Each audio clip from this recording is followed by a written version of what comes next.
Good morning, mga grade 10 students. Nagawa ako ng video para i-discuss sa inyo itong module 4.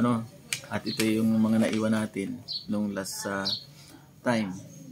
Dahil nga sa sunod-sunod ang walang pasok at saka modular kayo ngayon, itong module 4 ay hindi natin ito masyado na discuss. Kaya didiscuss ko ngayon at ng pahapyaw para naman ay mas maintindihan ninyo itong content, itong nilalaman ng module 4. Ito yung mga hakbang na nagsusulong ng pagtanggap at paggalang sa kasarian na nagtataguyod ng pagkakapantay-pantay. So ito yung pinasulat ko sa inyo sa inyong notebook, yung ini-highlight ko, tapos yung pinasulat ko sa inyo. Ito ay merong 4 na topic. So ilan sa inyo ay na-discuss ko na ito, yung iba sa inyo.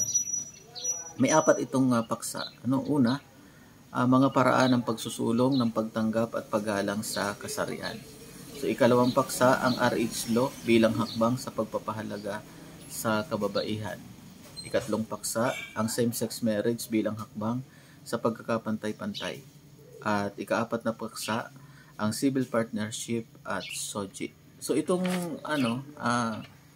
halos ito na-discuss na rin natin nung mga nakaraang linggo at ngayon ay dahil nga modular na naman, bago natin pag-aralan yung module itong week na ito, gumawa ako ng video para i-discuss ito ng maikli lang hanggat maaari. So apat na paksa ang content nitong module 4. So kuhain nyo na yung inyong notebook at alam kong meron naman kayo diyang nakasulat na.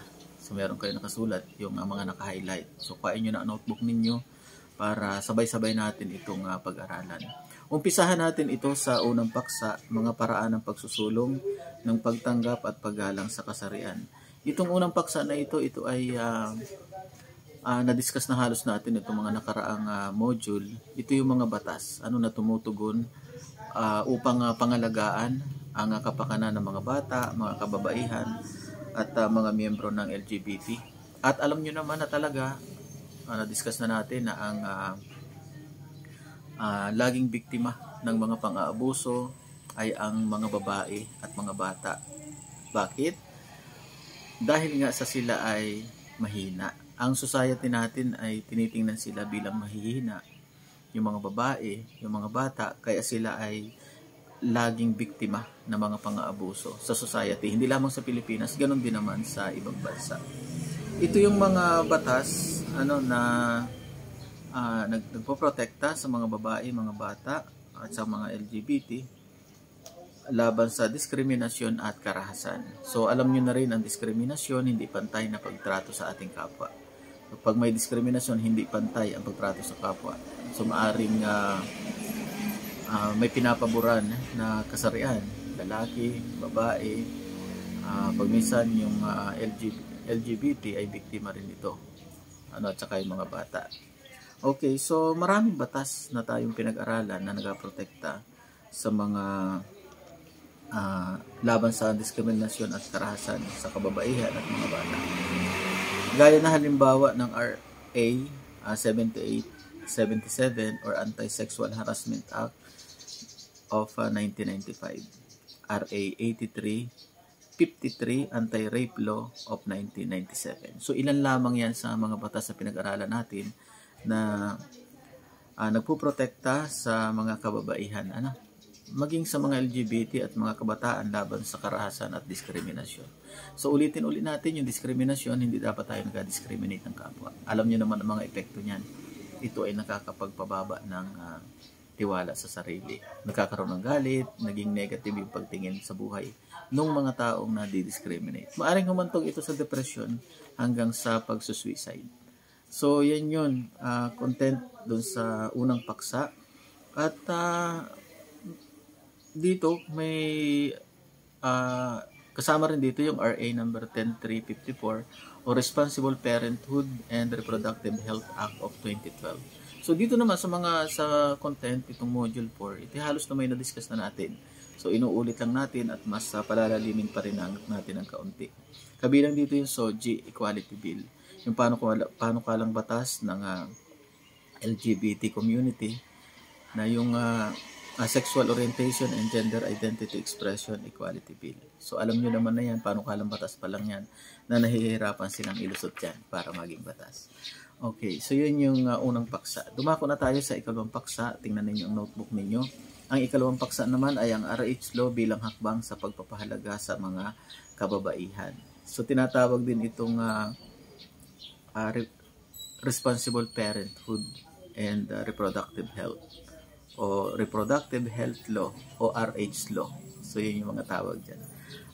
Republic Act number 10354. Ang pinakalayunin ng batas na ito ay ang magkaloob ng kabatiran at akses sa mga mamamayan, lalo na sa mga kababaihan, sa mga metodong ukol sa pagpipigil sa pagbubuntis, contraception, fertility control, sexual education, at maternity care. So ito ay tumutukoy ito sa paggamit ng mga artificial birth control para mapangalagaan daw yung mga babae. So mahalaga mapangalagaan ang mga kababaihan, yung mga nanay. Hindi nire-recommenda na sunod-sunod yung anak. No? So mahalaga yung kalusugan ng nanay. Yung birth spacing na tinatawag natin ay mahalaga para manatili, para makarecover yung nanay. Hindi anak ng anak. So wag na ninyong sa panahon natin ngayon, wag na ninyong paniwalaan o wag nang i-actualize yung sinabi sa Biblia na humayo kayo at magpakarami. So, napakadami na natin ngayon. Humayo kayo at maging responsable na, lalo tigit sa panganganak. Hindi sunod-sunod ang anak. Hindi pag after mga 2 years, kasunod na naman. Tapos after 2 years, meron na namang isa. So, ang kakaawa doon ay mga bata.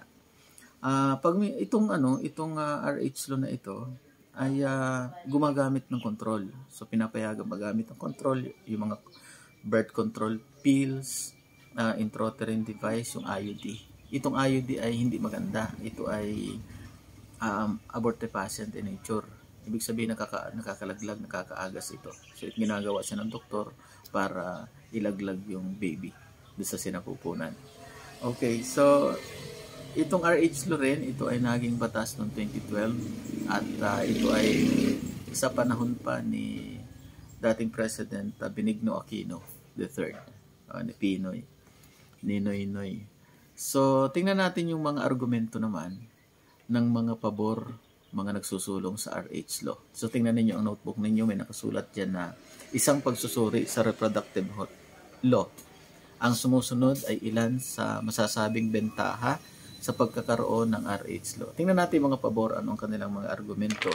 Meron siyang 5 na mahalagang argumento ng mga pabor at ng mga nagsulong ng RH law. Una, magkakaroon ng kabatiran at tamang edukasyon ang mga mamamayan ukol sa pag-aanak o sa reproduction.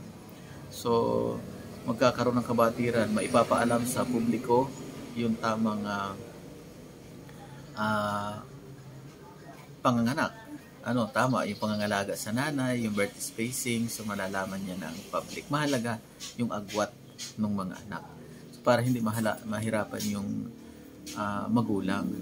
Para makarecover naman, alam niyo pag yung nakarecover yung nanay at nanganak, tapos nakarecover siya, mga 4-5 years na sinundan uli yung anak, so malaki ang posibilidad na hindi masasaktin yung baby, yung magiging anak niya. So kapag magkakasunod, ay maaaring maging masasaktin yung anak dahil nga hindi pa nakaka-recover yung ina.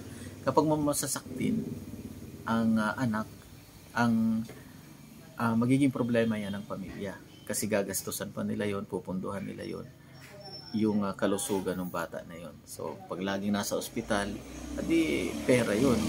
Talagang dapat naman ipagamot ay. Pero kung may yung spacing, yung panganganak ay planado, so maiiwasan yung mga na makapag anak ng mga masasaktin, laging healthy. So kapag healthy ang anak, ibig sabihin ay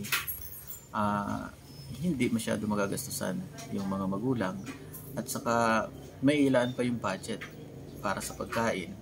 So maganda rin yung malalayo ang agwat, kasi pag nagpapaaral na, malaking tulong sa pamilya. Halimbawa ay hindi nakakasabay-sabay sa college. May isa sa college, may isa sa high school, may isa sa elementary, tapos hindi pa nag-aaral yung isa, napakalayo ng agwat. So mas nakakatipid yun. Magandang kumilos kapag ganun. Hindi katulad ng sama-sama, tatlo na agad yung nagka-college dahil magkakasunod silang ipinanganak. So yung agwat nila ay talagang magkakasunod, nagkasabay-sabay na sa college. Ang hirap nun sa magulang. So ilan lamang yun sa mga magandang benepisyo ng planadong pamilya. Ikalawa, maiiwasan ang hindi planadong pagdadalang tao at mapipigilan ang overpopulation. Kaya daw may RH law para maiwasan nga yung mga hindi planado na pagbubuntis. O tinuturuan nga na ang tamang paraan o tamang agwat ng panganganak. Ikatlo, number 3, mapangangalagaan ang kapakanan at kalusugan ng kababaihan maging ng mga anak. Ito yung inasabi ko sa inyo. Sa pamagitan ng RH law, mapapangalagaan natin yung kalusugan ng ina. So, hindi dapat sunod-sunod ang anak. Yung hindi dapat maikli yung mga agwat. So, mahigit 1 taon, meron na namang kasunod. Kakaawa yung nanay doon. At saka yung kalusugan ng bata ay makukompromise doon. Kasi hindi pa healthy. O hindi pa na fully recovered yung magulang. So, maganda yun maganda yung tandaan ninyo na kayo ay pagdating ng panahon, mga ilang taon na, may mga asawa na kayo, grade na kayo ngayon. So, ilang panahon na lang yan, magkakapamilya na rin, paplanuhin ang pamilya. Ika-4, magsisilbing gabay sa kabataan ang sex education. Ito yung tinututulan naman ng iba. Lalo na pag itinuro daw yung sex education sa grade 5, mga bata pa yan. So number 5, maiiwasan ang paglaganap ng sexually transmitted disease o STD. Yan yung mga argumento na mga pabor, mga nagsulong ng RH law. Tingnan naman natin yung 5 na argumento ng mga hindi pabor sa RH law. So una, sa notebook ninyo may nakasulat yan 5. So tingnan ninyo yan sa notebook ninyo. Ngayon, una, maaaring magbunga ng pagdami ng kaso ng premarital sex. Pag sinabing premarital sex, ito yung sexual intercourse before marriage, kaya nga premarital. Sexual intercourse before marriage. So may tinatawag tayong fornication din, yung pagtatalik ng hindi pa kasal, fornication o premarital sex. Kaya hindi pinapayagan yung particular ng simbahang katoliko, yung premarital sexuality na yan, nalaganap ngayon, ay magaresulta yan sa abortion, magkarelasyon, girlfriend, boyfriend, yan, nagtatalik na sila, pwedeng magresulta yan sa abortion. Kasi nga, hindi pa naman sila mag-asawa, ayaw pa nila siyempreng mabuntis yung babae, ayaw pa nilang magkaanak. Pero hindi nila maiwasan nga dahil nga sa panahon ngayon, yan ilaganap na, dahil nga sa ayaw mo pang magkaanak, nabuntis ka, pwede mong ilaglag yan. At maraming kaso ng abortion. Yan. Hindi katulad ng kasal pa, pag nagpakasal kayo na, kayo mag-asawa, talagang desidido kayo magkaanak nun. At may mga vows kayo, may mga pangako kayo na hindi kayo maghihiwalay habang buhay kayo magsasama, itataguyod ang pamilya. Yun ang kagandahan ng kasal. May mga pangako kayo sa isa't isa. Ay kapag magkatipan pa lang, walang pangako yan. Kaya kadalasan na pag nabuntis na, iiwanan ng lalaki o kaya ay magpapalaglag yan, ipapa-abort. So, papatayin yung baby. Kaya yan ay hindi maganda yung premarital sexuality na yan. Sexual intercourse before marriage. Yan ay hindi maganda. Pwedeng magpa-abort yan.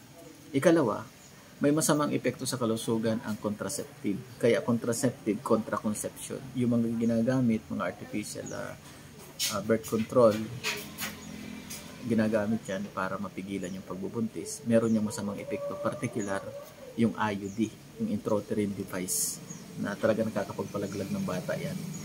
Ikatlong argumento ng mga hindi pabor, ang sex education sa kabataan, lalo na sa elementary, ay hindi angkop. So magkakaroon daw ng magiging aware agad yung mga bata na pag-usapan ang mga bagay na ito. At tayong mga ang pamilyang Pilipino, karamihan ay hindi open na i-discuss yan tungkol sa sex o pagtatalik sa kanilang pamilya. Ika-4, maaaring magbunga ng paglaganap ng pangangalunya, adultery or concubinage. So sabi na, sa pagsusulong ng RH law, maaaring ito ay magbunga ng pagdami ng pangangalunya. Ano yung pangangalunya? Kasal ka na, pumapatol ka pa sa iba, nakikipag-sex ka pa sa iba, may karelasyon ka pang iba. Lalaki, may karelasyon iba pa, iba doon sa kanyang asawa, yung asawa, pag minsan yung babae, may karelasyon pang ibang lalaki. So ito raw ay manghihikayat, ito raw ay may posibilidad na dumami yung kaso ng pangangalunya. Ikalima, last na ito, labag sa aral ng Simbahang Katoliko, ang RH Law. Ang RH Law ay may mga provision dyan na inalis. Isa na rin yung paglilimita doon sa anak, baba two-child policy, hindi sang-ayon ang Katoliko dyan. So yun yung bentaha, yun yung disbentaha o yung ng mga hindi pabor sa RH Law. 5. Yung mga pabor, meron ding 5. Yan. Sana nasa notebook nyo na yan para madali ma-review. So ang RH Law, punta do sa part na ang RH Law bilang pagsusulong sa kapakanan ng kababaihan. Itong RH Law na ito, kagandahan nito, ay nagsusulong ito ng kapakanan ng mga kababaihan.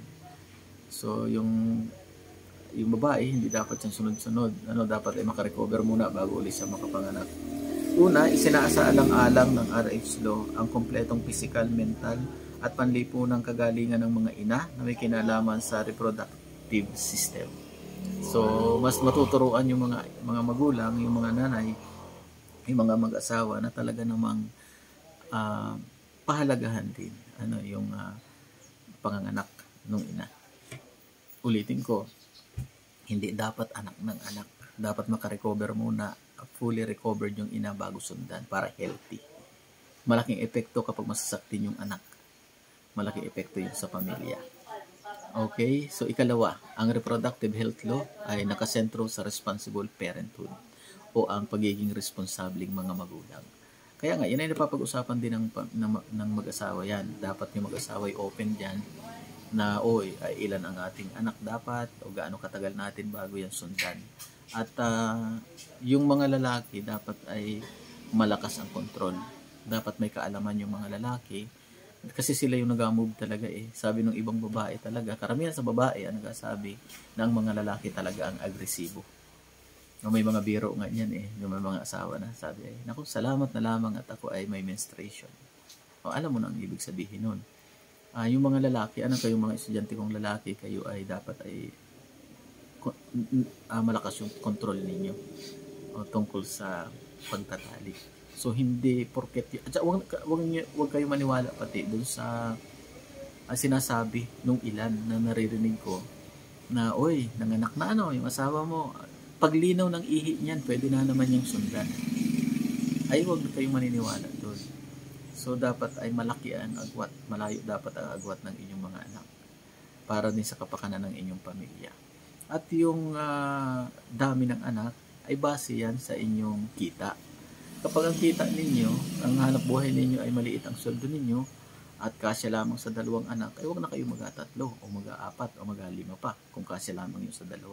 Para yung mga bata maibigay ninyo talaga yung tamang nutrisyon, pagkain at saka yung mga pangangailangan nila ay naiibigay. Sa pagdami ng anak at kulang ang kita, mababa ang kita, mababa ang sweldo, ang nagiging kaawa doon ay yung mga anak. Hindi ninyo nabibigay yung pangangailangan nila. May nag-merienda, patingin-tingin lamang sila doon. Makakawa naman. So planuhin ang pamilya, planuhin ang dami ng anak base sa inyong kita. Number 3. Kasamang nilalayo ng RH Law ang para sa pagkontrol ng populasyon o population management. Bilang sagot sa kahirapan na ang unang-unang nakadarama ay ang mga ina ng tahanan. So mahirap po ang buhay ngayon, lalo na ang bigas, mahal, ang bilihin, napakamahal, nagtaasan na lahat. Mahalaga na planado talaga ang inyong pamilya. Yan, yung dami ng anak ay nakabase yan sa inyong kita. Pero kung mayaman naman kayo, ay gusto ninyo na maraming anak, ay wala namang problema dahil matutugunan naman ninyo ang pangangailangan nila. Okay, yun yung content ng ikalawang paksa. Dumako na tayo sa ikatlong paksa, ang same-sex marriage bilang hakbang sa pagkakapantay-pantay. Ang same-sex marriage, ibig sabihin nito ay ang kasalan o pag-iisang dibdib ng 2 taong may magkatulad na kasarian. Kasal ng lalaki sa kapwa lalaki, kasal ng babae sa kapwa babae. So ito ay isinusulong nila rito yung karapatan nila bilang tao na sila ay makasal. Sa US, noong 2015 pa, naging legal ang same-sex marriage sa yung 50 cities, sa 50 estado sa US ay legal itong same-sex marriage. Dito sa Pilipinas naman ay hindi ito talaga malegalize dahil tinututulan talaga ito ng maraming sektor, particular ang simbahan Katoliko. Marami ng pagtatangka na ito'y gawing batas, isulong ang same-sex marriage sa Pilipinas. Ito ay hindi pa nangyayari dahil labag ito sa batas. So sa 1987 Constitution, sa ating mga probisyo sa mga batas natin, ang pag-asawa talaga ay it is a union between man and woman. Babae at lalaki lamang talaga ito.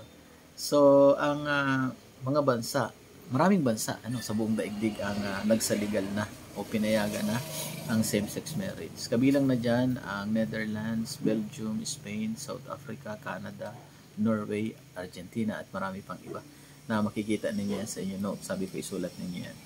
So pinayagan na ang same-sex marriage sa maraming bansa. Tinututulan ng Catholic Bishop Conference of the Philippines, ang mga kaparian, tinututulan ang pagsasabatas ng same-sex marriage. Hindi raw ito talaga dapat isabatas, labag ito sa kalooban ng Diyos. Katulad ng diniscuss ko sa inyo, ang layunin ng Diyos kung bakit ginawa tayong lalaki at babae para sa procreation, para tayo ay makabuo ng pamilya, magkaanak sa pagitan ng sexual intercourse. Okay? So, mga pananaw sa pagpapahintulot ng same-sex marriage sa Pilipinas. Ano-ano ang iba't ibang pananaw ukol sa pagpapahintulot o pagsasaligal ng same-sex marriage sa ating bansa. So narito ang ilan sa mga dahilan na ginagamit ng mga taong nagmumungkahi na legalisasyon ng same-sex marriage sa Pilipinas. Una, na ipakikita di umano ang kapantayan sa kasarian sa pamagitan ng same-sex marriage. So kaya sinusulong ito para maging pantay yung pagturing natin sa mga kasarian, yung equality ba, ng gender equality. So, kaya isinusulong itong same-sex marriage. Ikalawa, ang same-sex marriage di umano ay hindi nagdudulot ng pinsala kanino man at sa lipunan. So, wala naman daw itong masamang epekto sa ating sarili, ganun din naman sa ating lipunan. Ikatlo, ang legalisadong same-sex marriage ay maaring maging isang malaking tulong sa mga bahay ampunan. Kasi nga, kung maisabatas ang same-sex marriage, sunod nun, kasabay nun ang karapatang, pagbibigay ng karapatan na magkaroon sila, mag-ampon ng mga bata. So sabi ng mga nagsusulong nito, malaking tulong yun sa mga bahay ampunan. Okay, kasunod, ang homosexualidad ay isa ng tinatanggap na uri ng pamumuhay o lifestyle, yung homosexuality. Wala namang masama sa homosexuality. So sabi nga, dahil yun ay hindi mo rin naman kasalanan na maging homosexual ka, pero yung activity, yung ginagawa nila, pagtatalik ng lalaki sa kapwa lalaki, babae sa babae, ayun na may labag sa kalooban naman syempre ng Diyos. Katulad ng sinabi natin nga, ang natural na pagkakalikha sa atin ay babae at lalaki, ginawang lalaki at babae para talaga magtalik, para magkaanak. Ay lalaki sa lalaki, baga naman ay magkakaanak. So ang intention, yung purpose ng pagtatalik ay para magkaanak, at dinevelop na natin yan during face-to-face sa encounter natin, discussion, ay nakita nyo na yung mga bagay na yan. So wala raw mali sa same-sex marriage kung nagmamahalan naman ang dalawang tao, dahil sa ang pag-ibig umano ang pinakamahalagang bagay na dapat isaalang-alang sa pag-aasawa. Yun yung number 5. Wala namang mali. Kasi nga nagmamahalan naman daw sila. O, kaya isinusulong nila yung same-sex marriage. Number 6 and last, ang same-sex marriage ay isang karapatang pantao. So ayon sa mga nagsusulong, karapatang pantao raw ang same-sex marriage. Yan yung mga pabor, argumento ng mga pabor. Meron din namang argumento, 6 din, yung mga hindi pabor. na talagang naninindigan na doon sa tradisyonal na posisyon.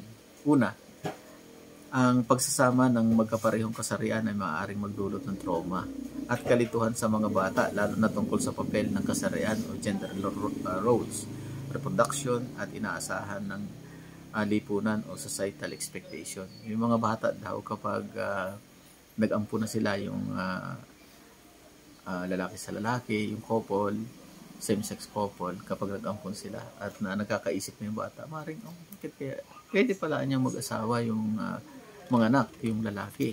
O dahil ang mga magulang ko ay puro lalaki naman, o puro babae. Pwede palang mga anak yun sa nagkakaroon ng kalituhan ayon sa mga hindi pabor. Ikalawa, kahit na nagiging malaganap ang gay lifestyle o yung homosexuality ay isang bagay na hindi marapat na isulong. So, ayon sa pag-aaral daw, umiikli daw yung buhay ng mga homosexual dahil doon sa kanilang mga activities. Number 3, ang unyong homosexual ay at pagbuo ng isang pamilya mula sa relasyon ito ay hindi biologically natural. Hindi naman daw biologically natural talaga yan dahil parehas ang kasarian ay lalaki sa babae, dapat daw babae sa lalaki. Pero itong discussion natin na ito hindi naman natin sila hinuhusgahan.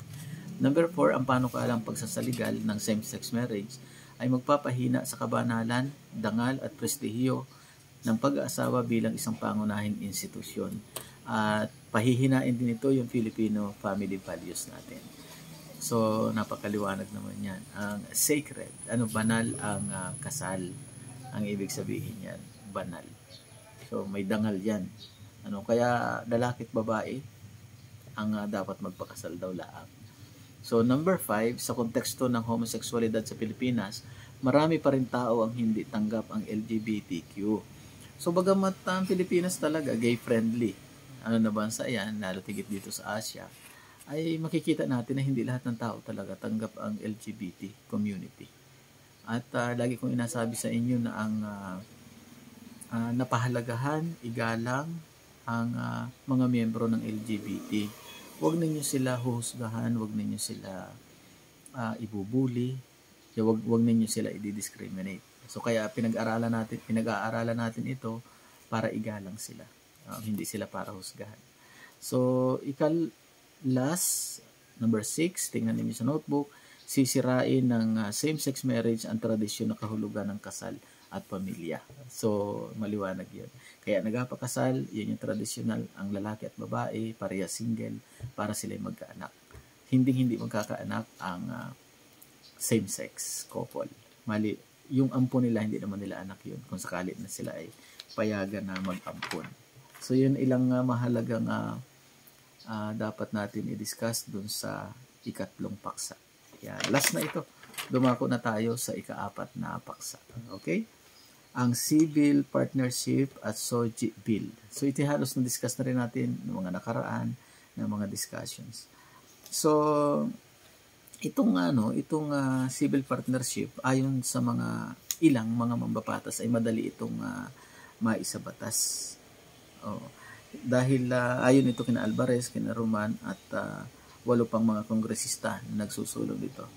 Yung House Bill number 6595. Yan. So, mas madali daw na gawing batas itong mabigyan ng karapatan sa pag-aasawa yung civil partnership, nung parehas na sexes, parehas na kasarian. Gusto ng panukalang batas na ito, itong civil partnership, na bigyan ng karapatang sibil yung same-sex partnership. Karapatan na mag-ampon at karapatan na magkaroon ng hatian sa ari-arian. Ma-recognize man lang ng ating saligang batas daw na ito ay na gawing legal itong pagsasama ng parehas na kasarian. So, ito yung nakaugat itong civil partnership, nakaugat ito sa pagkilala at saka sa pagtanggap natin dun sa orientasyong sexual na homosexuality. Alam niyo namang homo, same-sex yan. Atraksyong sexual sa magkaparehong kasarian. So, yan ang napag-aralan na natin. Yung SOGI, isinusulong itong SOGI bill, isinusulong ito ng mga miyembro ng LGBTQ. Ano nga yung SOGI? Sexual Orientation and Gender Identity Expression Equality Bill. Yan. So, meron dalawang panukalang batas ng SOGI na ngayon ay nakahain sa Senado. Yung Senate Bill 159, Anti-Discrimination Act. At meron din namang House Bill 258 o SOGI Equality Act. Yan, nasa mababang kapulungan.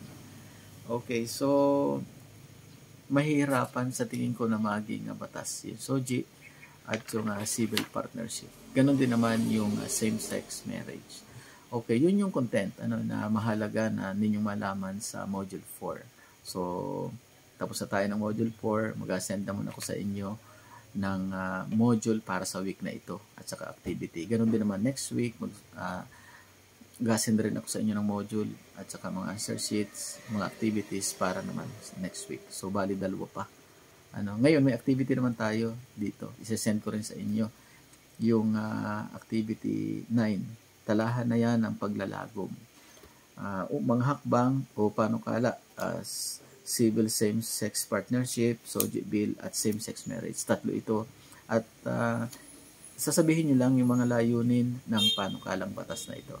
Ano yung layunin ng SOGI, anong layunin ng civil same-sex partnership, ano ang layunin ng same-sex marriage. Ganon din naman, titingnan nyo rin, sang-ayon ka ba o hindi? Bakit? So, pagkabigay ninyo ng mga layunin, sasabihin nyo naman kung sang-ayon kayo o hindi. Bakit? Kung sang-ayon kayo, bakit? Hindi kayo sang-ayon, bakit? Hindi kayo sang-ayon sa SOGI bill, bakit? So, malayang isipan at pag-isipan ninyong maigi, maging malaya yung pag-iisip. Yan yung activity natin sa Module 4. Ito. Talahan na yan ng paglalagom. Isesend ko ito sa GC natin mamaya. Okay, so pagkagawa ninyo yan, mag-send uli ako ng video para i-discuss naman yung module para sa week na ito. Tapos, pagkagawa ninyo ng activity this week, isesend ko naman sa inyo yung module next week para naman masagutan ninyo yung activity na nakalaan para sa isang linggo. So, yun lang. Good luck. So, hindi nangangahulugan na modular kayo ngayon. Hindi nangangahulugan na hindi na kayo mag-aaral. So, mag-aaral pa rin kayo, graduating. Graduating na kayo. Ilang buwan na lamang naman, fourth quarter na tayo, ilang buwan na lang graduate na kayo. So, kahit nasa inyo kayo mga bahay, dapat kayo ay nag-aaral. O gagawin niyo ng maayos itong activity natin na ito. Okay, so yun lang at maraming salamat sa inyong pakikinig. So mag-send uli ako ng video. Thank you so much. Ingat kayo lagi. Good luck sa mga activities. Magbasa ng magbasa. Okay, thank you so much.